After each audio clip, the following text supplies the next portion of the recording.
7:46 in the morning here on this Friday morning wake-up call. It's time for Friday at the Fuzz. I love that intro. I'll toss it over to Mr. Michael Greene as he's got Friday at the Fuzz for you. Thank you, Derek, and welcome to Friday with the Fuzz. In with us today is Deputy Chief Bill Wolf. Bill, thank you for joining us today. Thank you. Good morning. Good morning.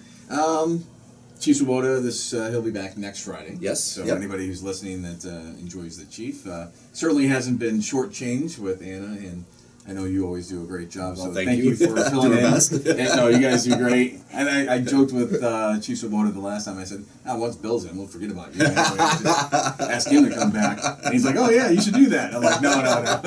Oh, we were kidding. We're kidding. We're just kidding. No, we want you. Yeah. We'll have everybody. I'm happy to sub anytime, but there's no replacement for the chief. The chief, he is the chief. So right. Yep.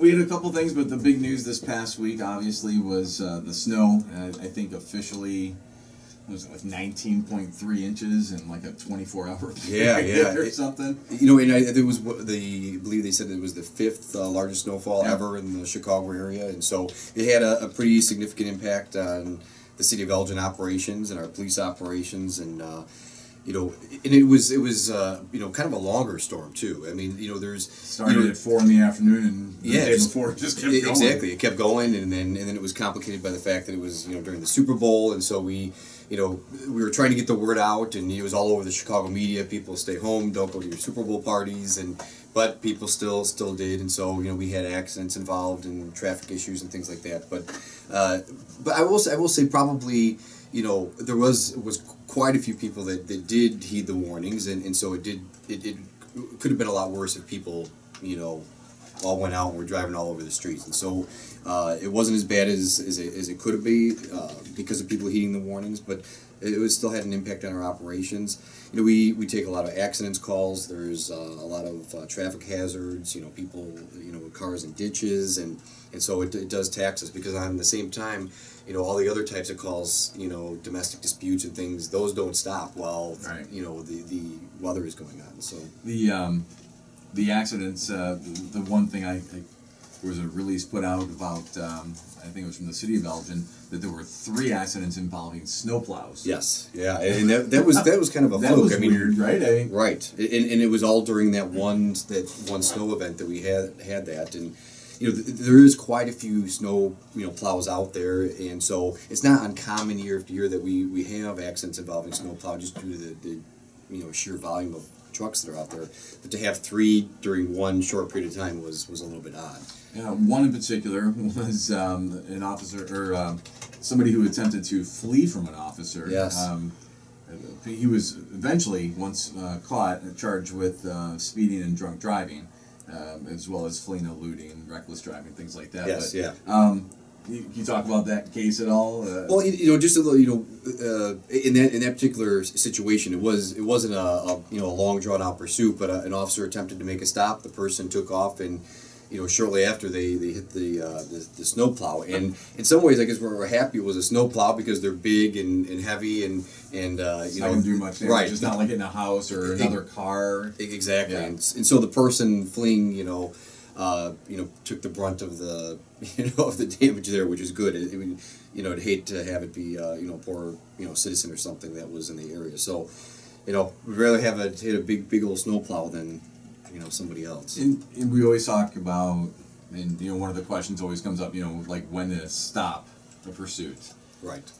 In a snowstorm like that, again, I wasn't there, so it could have been a pursuit at 10 miles an hour. Right. I don't know in that snow. Exactly. Who knows, but. And then that's what our officers are trained to do, is you weigh the totality of the circumstances. You look at the time of day, what's going on. Is it near a school, or is it during school hours? Are there other citizens around?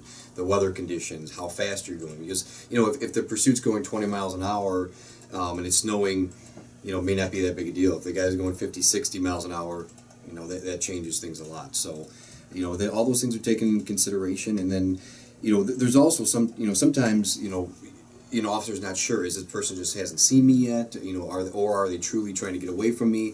Because we've had, the other thing too is that a lot of times people want to make sure that they're in a safe place when they're stopped, because there has been people that have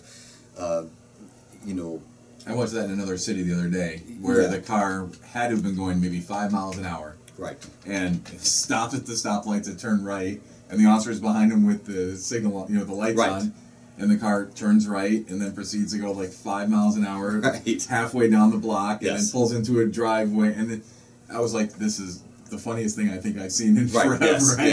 Well, and so some people want to go to a nice, well lit area, where the stop would occur, just to make sure it really is a police officer that's pulling them over, and so that happens. And the other thing, I those cases recently too, not in Elgin, but a lot of fake police officers. One attempted to pull over an actual police officer. I saw I did see that one too. Yes, right, with Batavia or something like that. I forget where, but yeah, that's some bad luck. Oh boy.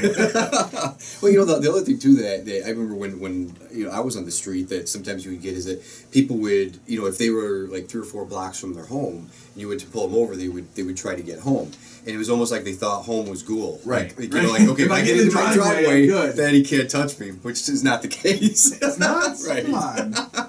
So, you know what? You're always asking me questions. I got a question for you here. Okay. Take a guess. How many accidents do you think the Elgin Police Department, on average, takes per year? Traffic accident calls.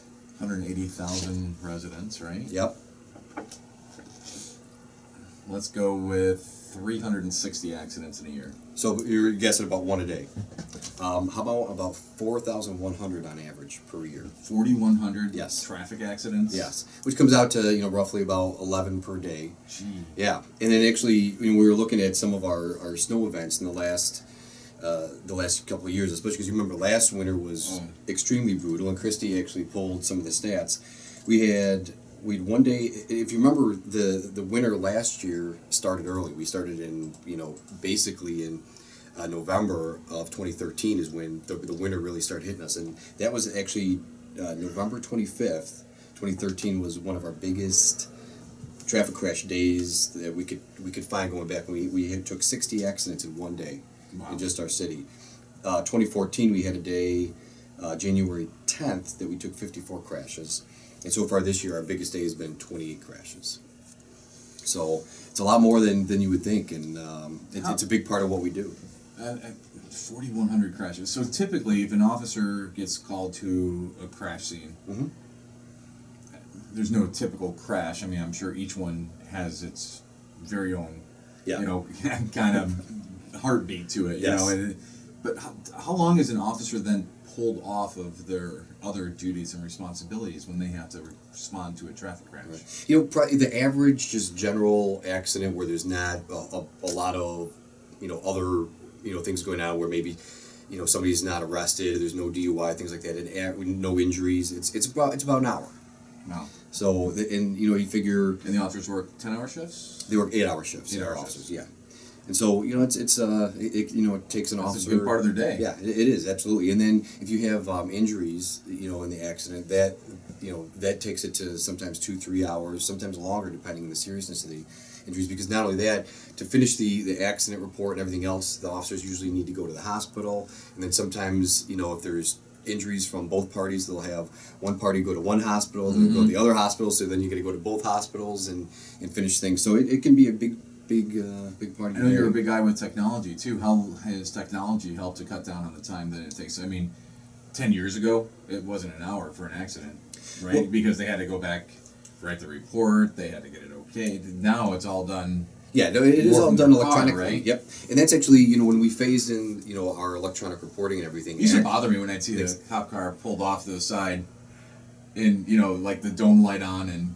Right. Man, what's this guy doing? Just blowing off time? Right. You don't know what they're doing, and a lot of times they may be doing their reports. Absolutely. I mean, the majority of the time, that's what they're doing. And so, interestingly, with that, one of the things that we're asking our officers to do, because now that they can write the reports electronically in the car on their laptops, we do our predictive policing thing. And so, on those areas where we have our voodoo magic predictive policing. Sorry, I love that. But what we do is we ask officers to go to those predictive policing zones to sit and write the reports. So while they're writing reports, instead of it accomplishing only one task of writing a report, they're also hopefully preventing crimes as well. Well, so I like that. Yeah. Nice. That's why you're deputy chief. Look at you. Yeah. So 4,000 accidents. What did we see last week? Do you have those numbers? I have interestingly that these last snow events, we didn't, we took more than average, but it wasn't a crazy high number. I think we took on the Sunday, the Super Bowl Sunday day, we took 11 accidents. No, I'm sorry, we took 15 accidents, which is 4 higher than our average. Okay. But, so it wasn't horrible, no. And then, do you think social media and some of the other outlets that you guys utilize now to kind of spread the word and raise awareness helps in that regard? Absolutely, no doubt. As a matter of fact, one of my every day or twice, 3 times a day sometimes on your Facebook posts. Yep. It was talking about the weather and what was going on and updates and here's how much snow we've gotten so far and stay off the roads if not necessary. Right. Yep. There was a lot of stuff. Absolutely, and one of my neighbors, was hosting a Super Bowl party and he basically canceled it, told his friends and family that don't bother, or don't want you to get hurt coming over, and so I think a lot of people were heeding that. So yeah, I mean it's credit to Christy and everybody else that gets that message out, and thanks to the people that actually heeded the warning. There was just a couple of quick follow-ups. A couple of press releases that were put out over the last week. An arrest made for an attempted armed robbery. Another for a home invasion with aggravated battery. The one with the aggravated battery, you read the victim was shot with a shotgun when he was confronted, and the victim was shot in his hands, chest, and face area. And then the next sentence is the victim sustained non-life-threatening wounds, and you think, wow. Right. I mean, to use the adage, to dodge a bullet here is literal. Right. This was a situation where, I just want to stress that this was not a random, type event. Yeah. This person was targeted for a reason. That when you're involved still under investigation by that what part division? It's in the major investigation okay. division. Oh. Okay. But they are working closely with some of our other units that investigate. When you're involved in things that you shouldn't be, you become more of a target and for certain types of things and yes. certain elements. Yes. Yeah. And so, that's basically the situation here. So, we don't want people that live in that area to think that, that they're going to be targeted or something. This was definitely something where this person was targeted for a reason. We've got another coffee with a cop coming up. We've only got a minute or so left, so yes. maybe we can talk about that real quick. I know we'll probably talk about it again in the next couple of weeks, but these have been pretty successful. You've had it at the Blue Box Cafe, yes, the first one, and then the second one was the Art Space Loss. Right. Yep. And judging from the pictures and everything else that have been put out, pretty good attendance so far. Absolutely, and that's something that Commander Lally had put together, and she's kind of headed that up. It's Coffee with Commander or Coffee with. I say Coffee with Commander. That's actually something we do internally. Okay. Coffee with Command Staff, where we invite employees to meet, command staff every couple months, and if there's any issues that they have or whatever that they can talk about. But this is and this is Coffee with a Cop, also something that Commander Lally had initiated, and it's a nationwide program that we're part of. And people can come out and just talk to their police department. The chief normally comes, and our command staff and officers, and so whoever they want to talk to. We have people from different divisions that normally come to those, and so they can get to meet their beat officer, things like that. The next one's February 25th. Where is that one going to be? That one's going to be at Big Apple Bagel. Okay. So right here in Elgin, and looking forward to that. It'll be at 10 a.m. So that's going to be more of a daytime one. The other ones were more evening. So yeah. So we're encouraging people to come out and meet some police officers, and if you have questions, we'll answer any questions about anything in your neighborhood, about how the police department works, or if you want to just come and meet some officers, it'd be great. The Big Apple Bagel is on McLean Boulevard. Yep.